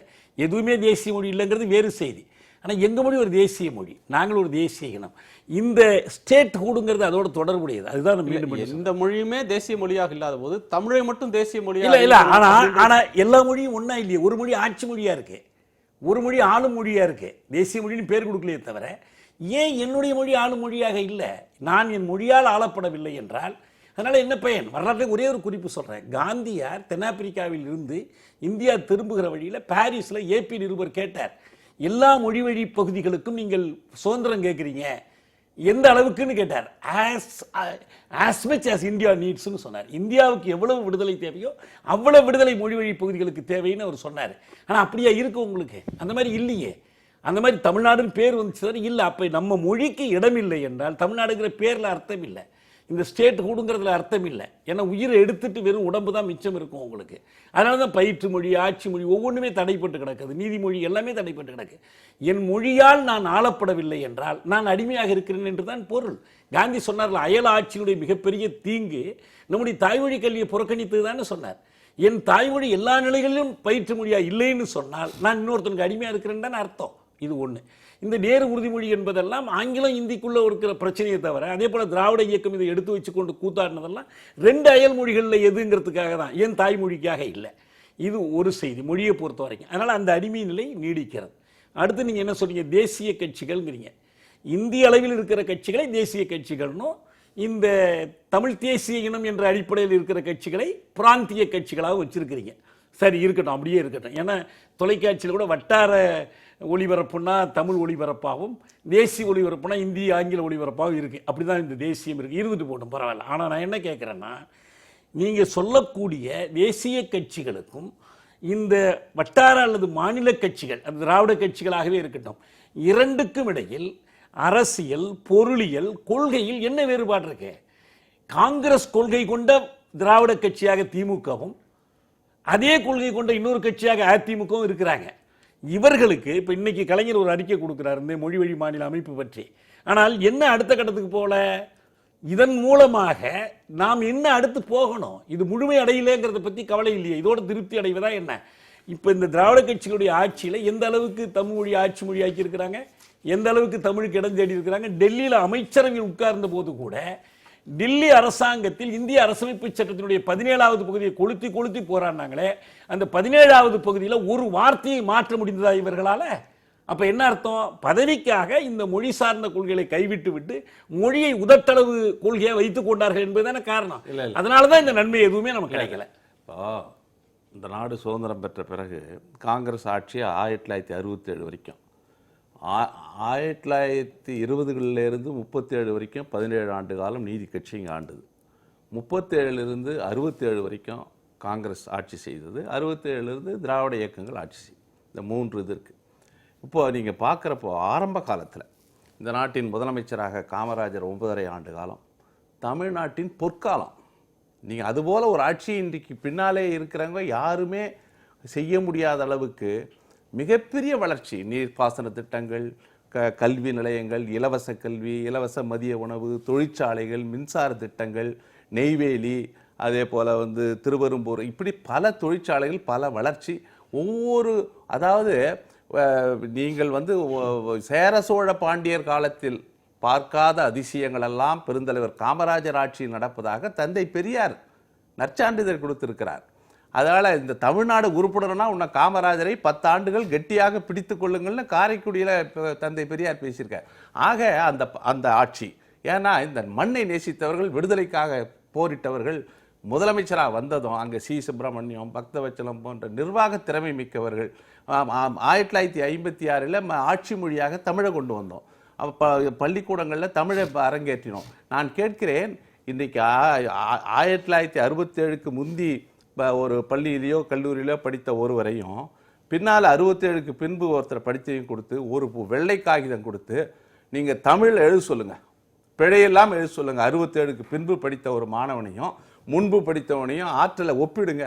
கல்வியின் தரம் மொழியை நாம் நேசிக்கிறோம், மொழியை நாம் பல நிலைகளில் அதை எப்போ அதை கல்வித்தரம் தமிழ்நாட்டில் மட்டும் தர இல்லை, எல்லா மாநிலத்திலுமே கல்வித்தரம் மற்ற மாநிலங்களை விட தமிழ்நாடு கல்வியில் மேலோங்கி இருந்தது. கல்வியில் மிகப்பெரிய வளர்ச்சி தமிழ்நாடு. இந்த மெட்ராஸ் யூனிவர்சிட்டினா இப்போ உலகம் தரம் தான் வாழ்ந்த ஒரு நிறுவனம். இன்றைக்கி மெட்ராஸ் யூனிவர்சிட்டி எப்படி இருக்குன்னு போய் மெட்ராஸ் யூனிவர்சிட்டி உள்ளே போயிட்டு வெளியே வந்தீங்கன்னா தெரிஞ்சிடும். ஆக இன்றைக்கு கல்வி வியாபாரமாக, இலவச கல்வி கொடுத்தோம், இன்றைக்கி வியாபாரமயமாக இருக்குது. எல்லாமே விற்பனைக்குரிய பொருளாக மாறிவிட்டது. எல்லாம் விலை கொடுத்து வாங்கக்கூடிய பொருளாக கல்வி மாறிட்டது. இன்றைக்கி இன்றைக்கி இருக்கிற பொறியியல் பட்டதாரிகள் 2 லட்சம் பேர் படித்து வெளியே வராங்க. அவங்க யாராவது வந்து அதில் பார்த்தீங்கன்னா ஒரு 20% கூட தரந்தாழ்ந்தவர்கள் வர முடியல. நீங்க இதெல்லாம் ஒப்பீடுகள். வரலாறு 67ஓட நின்றுல. இல்ல, நான் இல்ல பிறகும் சொல்றேன். காங்கிரஸ் இல்ல, ஆட்சியில இருந்திருக்கு. நாங்க அதான் நீங்க வந்து அதுக்கப்புறம் இந்தியா முழுக்க இலவச இல்ல, இல்ல, கல்வின்ற இல்ல, கருத்து இன்னைக்கு நான் காங்கிரஸ்க்கு சொல்றேன். இருக்கா? இல்ல, இல்ல, வெளிநாட்டு பல்கலைக்கழகங்கள் இங்க வரக்கூடாதுன்ற நான் கருத்துல சொல்றேன். காங்கிரஸ் இருக்கா? 2004 இருந்து 2014 வரைக்கும் 10 ஆண்டுகள் மத்தியில் நாங்கள் ஆட்சி செய்தோம். பல சட்டங்கள் 6 முதல் 14 வயது வரை இருக்கிற அனைவருக்கும் கல்வி, தேசிய உணவு பாதுகாப்பு சட்டம், இப்படி பல சட்டங்களை கொண்டு வந்து அது இன்னைக்கு 1 கிலோ அரிசி நாங்கள் வந்து 3 ரூபாய்க்கு கொடுக்குறோம். அது தமிழ்நாடு அரசு இலவசமாக கொடுக்குது. ஆக 1 கிலோ அரிசியில மத்திய அரசினுடைய மானியம் வந்து 25 ரூபா. இல்ல, இல்ல, உங்க ஆட்சி இன்னைக்கு அவங்க அந்த இருக்கிறதா திட்டத்தை தொடர்றாங்க. 35 கிலோ அந்தோதியா திட்டத்துல ஃப்ரீயா கொடுக்குறோம். இல்ல, அதெல்லாம் வந்து நான் என்ன சொல்றேன், இப்போ நான் என்ன சொல்றேன், தமிழ்நாடு வந்து நீங்க ஒன்னொன்னையும் பார்க்கணும். நீங்க மொழி அந்த அடிப்படையில் நான் பேசுறேன். இன்னொன்று பிரச்சனைகள், இன்னொன்று கேட்டீங்க, அண்டை மாநிலம் பிரச்சனை. அன்னைக்கு வந்து பரம்பிக்குளம் ஆழியார் திட்டத்தை கோவிந்த மேனன் கோயம்புத்தூர் வந்தார், காமராஜர் கோயம்புத்தூருக்கு போனார். ஒரு அரை மணி நேரத்தில் ஒப்பந்தம் கையெழுத்தாகிறது. அந்த இன்ஜினியர், சீஃப் இன்ஜினியர் ராமமூர்த்தி சொல்றார், the personality of Kamaraj worked like a miracle என்று அவர் சொல்லுகிறார். ஏன்னா உடனே பேசி பேசி அந்த ஜைஜாண்டிக் லீடர்ஷிப், காமராஜ் என்கிற மாபெரும் அந்த கம்பீரமான உருவம் நேரு அழைச்சிட்டு வரார் பரம்பிக்குளம் ஆழியாருக்கு அடிக்கல் நாட்டுறதுக்கும் பின்னால் அந்த திட்டத்தை தொடக்கி வைக்கிறது. எங்கே இருக்குது பரம்பிக்குளம்? அந்த பொள்ளாச்சிக்கு அந்த பக்கம் இருக்கிற காட்டுப்பகுதியில் இருக்கிற இடத்துக்கு ஜவஹர்லால் நேரு வந்து அன்றைக்கி நான் போய் அந்த இடத்த பார்த்தா மெய் சிலிர்த்து போனேன். ஆக இந்த நாட்டை வந்து நேரு வந்து அதாவது இந்தியா அதாவது நீங்க ரொம்ப இல்ல நான் சொல்றேன், இந்த மண்ணை வந்து இந்த நாடு இந்தியாவினுடைய வளர்ச்சியில அவங்க காட்டிய அக்கறையை வந்து தயவு செய்து நீங்க அப்படி குறுகிய பார்வையில பார்க்காதீங்க. ஒரு விஷயம் ஒத்துக்கிறேன், தலைவருடைய ஆளுமையும் கூட பல பிரச்சனைகள் தீர்க்க வல்லதுதான், இல்லைன்னு சொல்ல முடியாது. இன்னைக்கு 67க்கு பிறகு இவர்கள் எதை சொல்லி ஆட்சிக்கு வந்தார்கள் தமிழ்நாட்டில்? தமிழ்னு சொன்னீங்க. ஆனால் இந்த சமச்சீர் கல்வி வருவதற்கு முன்பாக வரை தமிழ்நாட்டில் 1ஆம் கிளாஸ்லேருந்து எல்கேஜிலேருந்து ஆரம்பித்து ஹையர் ஸ்டடீஸ் வரைக்கும் தமிழே படிக்காமல் போயிருக்கலாம். இப்போ தமிழை சொல்லி ஆட்சிக்கு வந்தவர்கள் அந்த தமிழை போற்றவும் இல்லை, தமிழ்நாட்டில் மக்கள் தமிழ் படிக்காமல் கூட எல்லா லெவல்லையும் வர முடியும்னு சொல்லும் பொழுது இவர்கள் தமிழ் சொல்லி ஆட்சிக்கு வந்தார்கள்னு சொன்னால் என்ன அர்த்தம் இருக்குதுல? மீனிங் இன்னொன்று, நீங்கள் இந்திய எதிர்ப்புன்னு சொன்னீங்க. 2 பேரும் காங்கிரஸ், அது காங்கிரஸ் பிஜேபி எந்த அளவுக்கு அதிமுக மீதான மாற்று கருத்துக்களை விமர்சனங்களை வச்சிருக்கீங்களோ அதே மாதிரியான ஒரு விமர்சன பார்வை தான் கொளத்தூர் மணி அவர்களும் தியாக ஒரு தப்பு இல்லைங்க. விமர்சனங்கள் அதிமுக சார்பில் பேசுறதுக்கான நபர்கள் நான் வந்து இவங்க எந்த அமைப்பையும் சொல்லல. தமிழுக்காக சொல்லி ஆட்சிக்கு வந்து இப்ப தேசிய கட்சியாக இருக்கிற காங்கிரஸ் வெளியில போனதுன்னு சொன்னா இந்த தமிழை சொல்லி வந்தாங்க, அதற்காக செய்தார்கள். நீங்க தானே கேக்குறீங்க இந்த இதுல வந்து ஏன் வர முடியல தேசிய கட்சி இருந்தா பிரச்சனை தீர்ந்துருமா, இவங்க வந்து என்ன பண்ணாங்கன்னு கேட்டீங்க. அதுக்கு சொல்றேன், இதே தமிழ்நாட்டில் 86ல் ராஜீவ்காந்தி இருக்கும் பொழுது அந்த இந்த நவோதயா இது இந்தியா முழுக்க இருக்கு, தமிழ்நாட்டில் மாத்திரம்தான் இல்லை, நீங்க அப்போஸ் பண்ணாங்க. ஆனா இன்னைக்கு நீங்க ஹிந்தி பிரச்சார சபையில போங்க, தமிழ்நாட்டில் வருஷத்துக்கு 10 லட்சம் மாணவர்கள் SLC 10ஆம் கிளாஸ் எழுதுறாங்க, 6 லட்சம் பேர் இந்தி எக்ஸாம் எழுதுறாங்க. இப்போ இதுதான் இந்த கால மாற்றத்தை புரிந்து கொள்ளுங்கள் தான் நான் சொல்றேன். அதே போல தேசிய கட்சிகள்னா பிஜேபி பொறுத்த வரைக்கும் நாங்கள் 80 தான் வந்தோம். அதுக்கு முன்னாடி ஜனசங்கம் இருந்தது, ஜனசங்கம் ஜனதா கட்சியோட மெர்ஜ் ஆயிடுச்சு, வந்ததே 80 தான். காங்கிரஸ் கட்சி தான் நீண்ட நெடுநாளாக இருந்து கொண்டிருக்கிற கட்சி. 80க்கு பிறகு வந்து இத்தனை ஆண்டுகளுக்குள்ள இவ்வளவு மாநிலங்களை ஆட்சி பொறுப்பில் வந்திருக்கிறோம், அதனால இல்லைன்னு சொல்ல முடியாது. நதிநீர் பிரச்சனைகளும் உள்ள இருக்கிற பிரச்சனை தேசிய கட்சிகள் இருந்தா தீந்துருமான்னா அதுல ஒரு லீடர்ஷிப் அந்த இதுவும் தேவைன்னு தான் நான் சொல்றேன். ஏன்னா அப்படி பார்த்தா நீங்க வந்து மகாராஷ்டிரா, கோவால இல்ல என்ன சிக்கல் இருக்குன்னா, தீராம இருக்கிறதுக்கு தமிழ்நாடு மட்டும் காரணம் இல்ல, அது கவுண்டர் பார்ட் இன்னொரு கட்சி இருக்கு, அது கர்நாடகால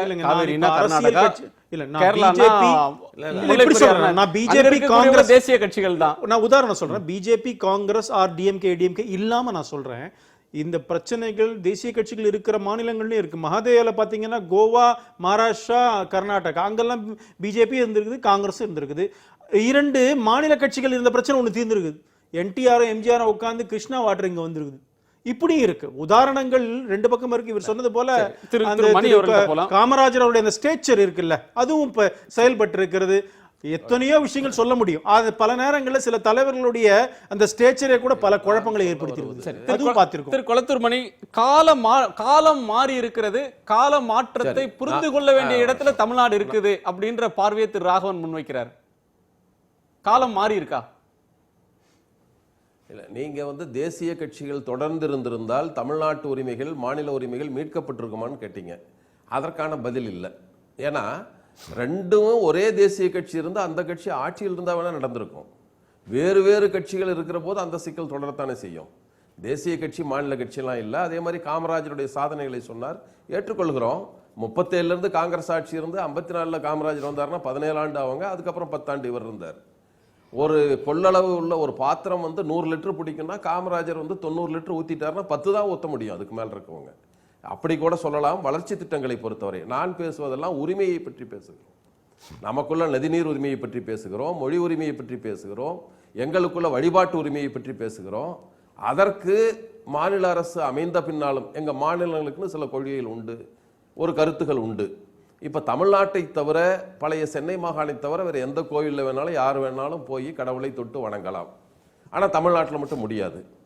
ஏனென்றால் கஸ்டம்ஸ் அண்ட் யூசேஜ். இவர் சொன்னாங்க அரசியல் சட்டத்தில் உள்ளது என்ன செய்வதுன்னு. அரசியல் சட்டத்தில் எழுதப்பட்டதே அது தேர்ந்தெடுக்கப்பட்ட மக்கள் பிரதிநிதிகள் அல்ல, பணக்காரர்கள் படித்தவர்களுடைய பிரதிநிதிகள் உருவாக்கிய சட்டம் என்பது ஒன்று. இன்னொன்று கஸ்டம்ஸ் அண்ட் யூசேஜ் என்று சொல்லி இவங்க செய்யல. இவர் சொன்னார் நவம்பர் 1 பற்றி மதிப்பிற்குரிய கோபண்ணா அவர்கள் சொன்னார்கள். கிழக்கிந்திய கம்பெனியிலிருந்து 1858ஆம் ஆண்டு நவம்பர் 1ஆம் தேதி பிரிட்டிஷ் ஆட்சி கைக்கு வந்தது. அந்த நவம்பர் 1 இன்னும் நம்ம விட முடியல, அவன் கொண்டு வந்தது.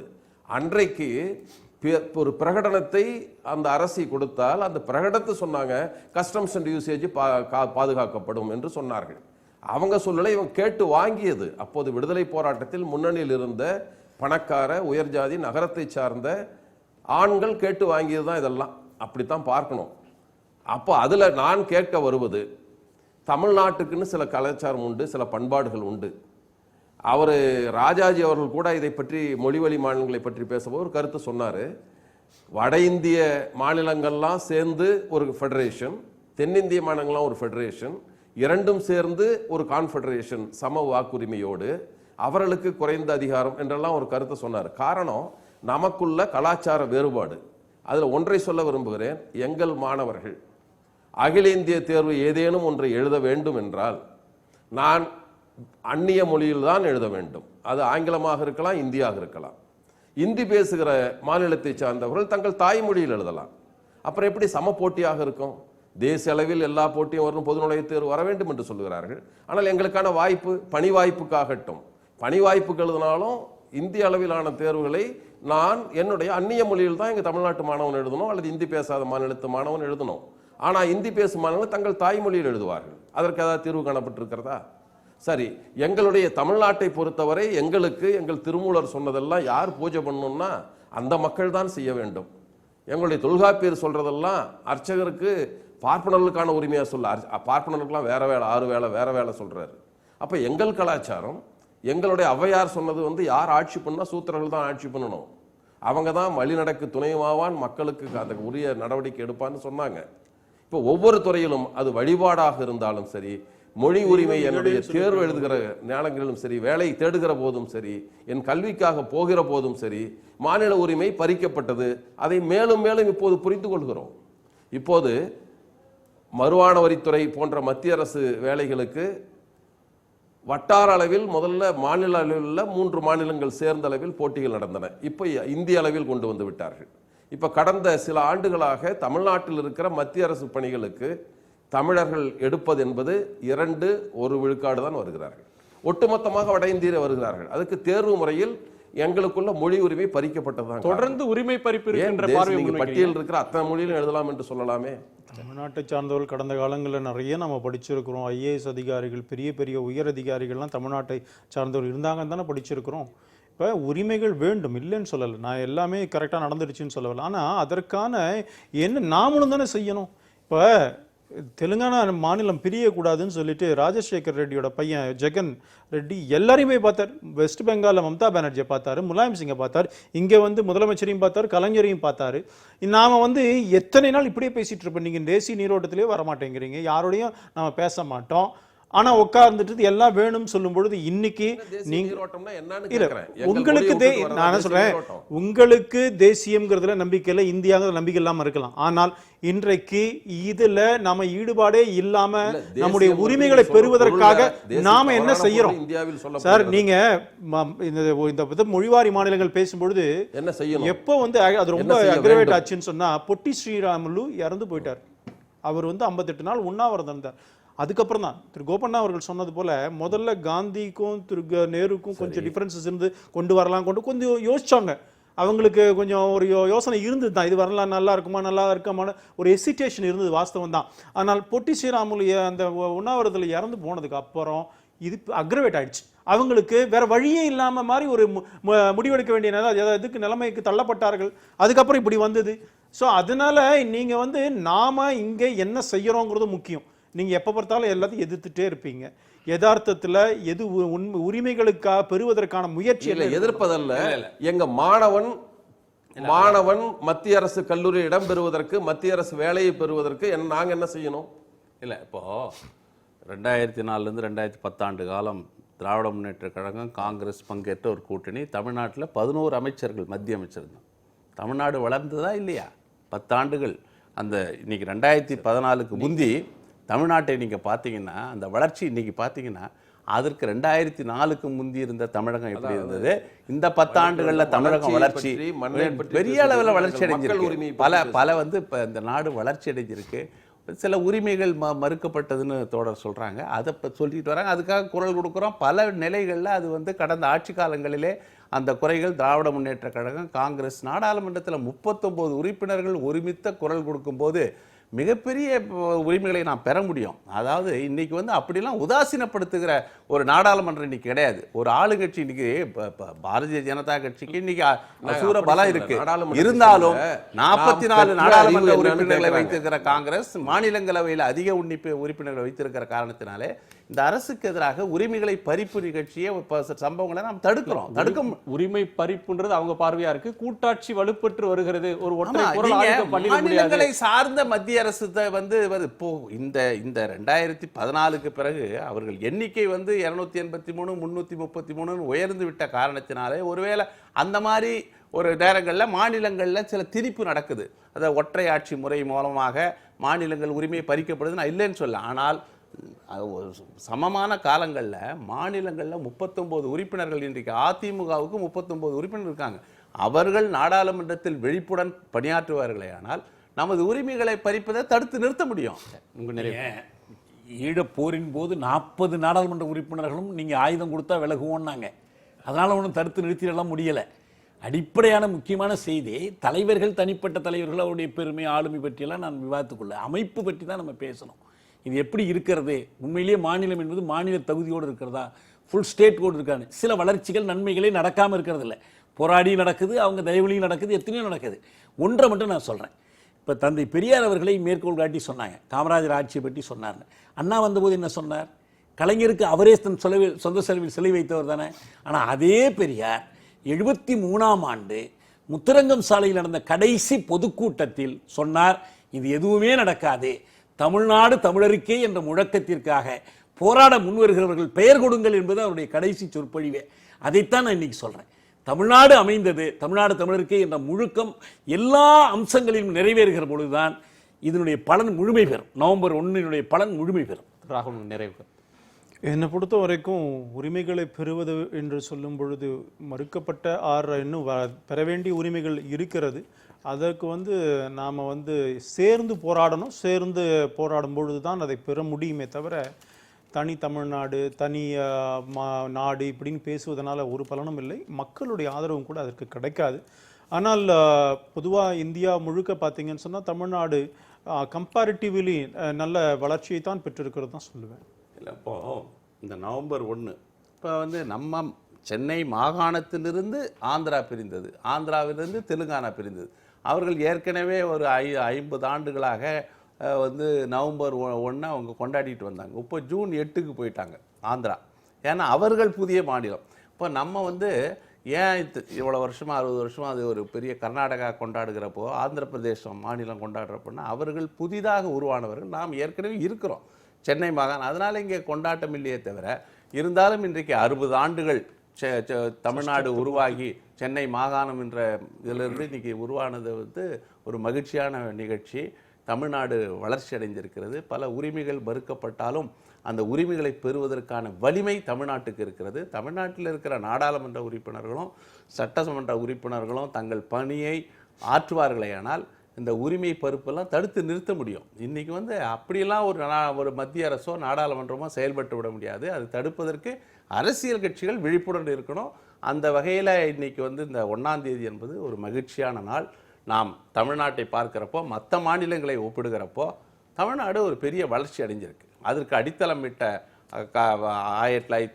1950களில் இருந்து 67க்கு முன்னே திராவிட இயக்கங்கள் கூட வந்து தமிழ்நாட்டை வளர்த்தெடுக்கலன்னு நான் சொல்ல மாட்டேன். வளர்த்தெடுத்திருக்காங்க, சமூக நீதிக்காக போராடி இருக்காங்க, மக்கள் உரிமைகளை பெற்று தந்திருக்கிறாங்க, அதெல்லாம் நிறைய சாதிச்சிருக்கோம். எதுவும் எல்லாவற்றையும் நாம் இழந்து விட்டோம் என்று சொல்வதை நான் ஏற்றுக்கொள்ள மாட்டேன். பாசிட்டிவா பார்க்கணும், இதுல வெற்றி பெற்றது மகிழ்ச்சி அடைகிறது நிறைய ஓவரால் ரிசல்ட் பார்க்குறப்போ மகிழ்ச்சியாக தான் இருக்குது இந்த 60 ஆண்டுகள். எதிர்மறையா பார்க்க வேணான்றது உங்களுடைய பார்வையாக இருக்கிறது. ஒரு மகிழ்ச்சிக்கான தருணம் இது அப்படின்னு நீங்க சொல்றீங்க. திருமணி, உங்களுடைய நிறைவு கருத்தை சொல்லுங்க. இப்பொழுது நாம் மொழிவழி மாநிலம் பிரிந்து இத்தனை ஆண்டு காலங்களில் நாம் வந்து அது பெற்ற உரிமைகள் என்று சொல்வது என்பது இந்த மக்களுடைய உரிமைகள், மக்களுக்கான உரிமைகள், தங்கள் காலங்காலமாக கொண்டிருந்த உரிமைகள். நான் சொன்ன வேலை வாய்ப்புக்கான உரிமை அது வந்து தன் மாநில மொழியில் எழுத முடியாது என்பதால் பறிக்கப்படுகிறது. மத்திய பல்கலைக்கழகங்களுக்கு போகிறதுக்கான தடை தன்னுடைய தாய்மொழியில் எழுத முடியாமல் பறிக்கப்படுகிறது. மொழி வழியாக மாநிலம் பிரித்து விட்டீர்களே, மொழி வழியான உரிமைகள் எங்கே என்பதைத்தான் கேட்கிறோம். ஏற்கனவே நாங்கள் அனுபவித்த அந்த உரிமைகளை கூட இழந்து வருகிற போது ஒரு ஜனநாயக நாடு, முதல்ல சொன்னதான் மீண்டும் சொல்ல வருகிறேன், ஒரு ஜனநாயக நாடு என்பது பெரும்பான்மையை வைத்து சென்றால் அது வந்து சர்வாதிகார நாடாகிவிடும். சிறுபான்மையோர் உரிமையும் சிறிய எண்ணிக்கையில் உள்ள கலாச்சாரத்தில் உள்ள மக்களுடைய உரிமையும் பேணுவதுதான் ஜனநாயகம். அப்படி பார்க்கிற போது இங்கு பெரும் எண்ணிக்கையில் சட்டமன்ற உறுப்பினர்கள் போராடினால் என்று சொல்லுகிறார்கள். சட்டமன்ற உறுப்பினர் குரல் எழுப்பினாலும் கேட்காத வழியில் தான் இருக்கிறார்கள். 39 பேர் 40 பேர் போராடினால் என்ன கிடைக்கும் என்பதுதான் மீண்டும் மீண்டும் கேட்கிறோம். எங்களுக்கு இந்த காலமாக எங்கள் இலக்கியங்கள் சொல்வதெல்லாம் கடவுளை கட்டிப்பிடித்து தொட்டு காலில் மிதித்து கூட வணங்கிய வரலாறு உண்ட நாங்கள் கோயிலுக்குள் போக முடியவில்லை.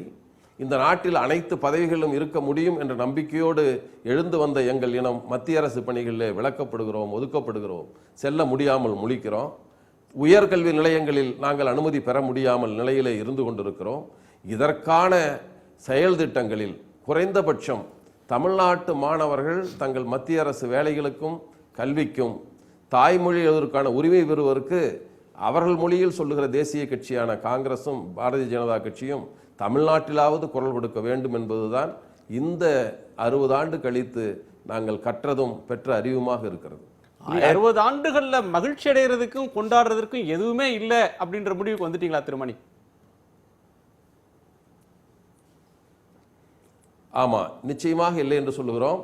நாங்கள் வந்து வாயில வந்து கருத்தாக எங்கள் நாடு பிரிந்து போகலாம் என்று கேட்பதற்கு கூட ஒரு தடை சட்டம் கொண்டு வந்தார்கள். பெரியார் தான் சொல்லுவார், என் மீது அன்பாக இருந்து தினக்கணவன் அடித்து கொண்டிருந்தான் என்பதை போலத்தான் நீங்கள் ஒன்று இணைந்திருந்து உதைத்து கொண்டிருக்கிறார்கள் சட்டத்தை சொல்லி. நாங்களாக விரும்பி இணையத்தக்க அளவுக்கு இல்லை என்பதுதானே அதற்கு பொருள். நாங்கள் மெல்ல மெல்ல எங்கள் உரிமையை இழந்து வந்திருக்கிறோம் என்றதைத்தான் நாங்கள் புரிந்து கொள்கிறோம். 1947 ஆகஸ்ட் 15க்கு நீங்கள் என்ன உரிமைகளை பெற்றிருந்தீர்களோ அதை விட 1000 மடங்கு கூடுதலான உரிமையோடு தலைநிறுத்து தமிழ்நாட்டிலே நடக்க, தலைநகர் டெல்லியிலே நடக்க அந்த உரிமைகளை பெற்றிருக்கிறார்கள், மகிழ்ச்சியோடு இருக்கிறார்கள். அதாவது எதுவுமே சொல்றதை பார்த்தா எந்த கோரிக்கைகளே நிறைவேறல, எல்லா உரிமைகளும்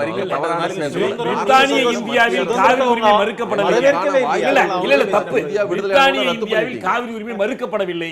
தேசிய இந்தியாவை சுதந்திர இந்தியாவில் காவிரி உரிமை மறுக்கப்படவில்லை. என்ன உரிமை நீங்க பெற்றிருந்தீங்க? உங்களுக்கு என்ன உரிமை இருந்தது? தேசிய நீர் 47 ஆகஸ்ட் 15 என்ன உரிமை உங்களுக்கு இருந்தது? நாங்கள் அதுக்கு முன்ன உங்களுக்கு என்ன உரிமை கிடையாது?